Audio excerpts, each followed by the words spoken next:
Assalamualaikum warahmatullahi wabarakatuh. Selamat berjumpa kembali dengan saya Nur Joni yang akan membacakan satu berita untuk jurnal KBA.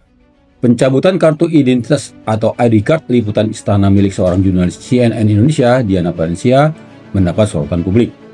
Berkat tekanan publik tersebut, Biro Pers, Media, dan Informasi Sekretariat Presiden akhirnya mengembalikan kartu identitas liputan tersebut pada hari Senin, 29 September 2025. Kartu liputan milik jurnalis CNN tersebut sebelumnya dicabut Biro Pers usai sempat bertanya kepada Presiden Prabowo di Pangkalan Udara Halim Perdana Kusuma, Sabtu 27 September 2025.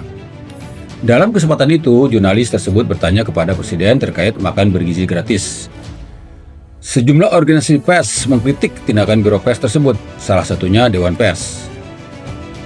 Pengamat komunikasi dari Universitas Islam Indonesia, Puji Rianto, mengatakan, sejak semula tidak yakin bila Biro Pers Media Istana berani mencabut kartu identitas liputan istana milik seorang jurnalis CNN Indonesia. Ini karena sudah pasti akan mendapat perlawanan luas dari publik. Harus diketahui tidak akan kuat melawan tekanan publik. Mereka pasti akan takut tekanan publik. Maka mau tidak mau mereka kemudian mengembalikan kartu liputan kegiatan istana yang semula dicabutnya. Pencabutan itu sendiri sangat tidak masuk akal, kata Puji Rianto kepada KBA News mengomentari peristiwa tersebut. Puji Rianto memberi sejumlah catatan atas peristiwa tersebut yang perlu diperhatikan oleh pemerintahan Presiden Prabowo. Pertama, pemerintahan Prabowo ternyata tidak mau belajar pada kasus serupa pada pemerintahan sebelumnya.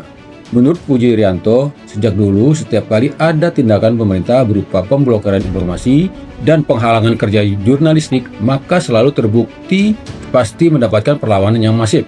Semua itu karena sejak dulu di benak publik tertanam sikap bahwa jurnalis harus dilindungi dan kebebasan pers harus dijamin.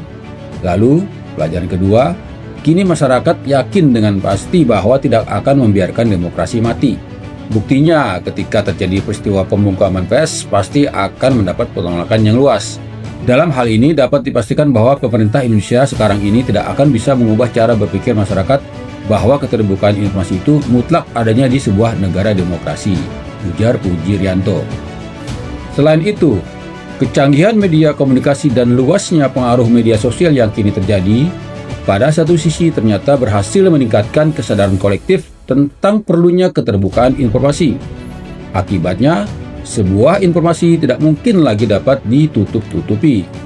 Puji Rianto juga menyebut pelajaran lain yang dilupakan oleh pihak pengelola media di istana adalah bukan CNN Indonesia yang membutuhkan liputan, tapi justru pihak istanalah yang lebih memerlukan penyebar luasan informasi kepada publik.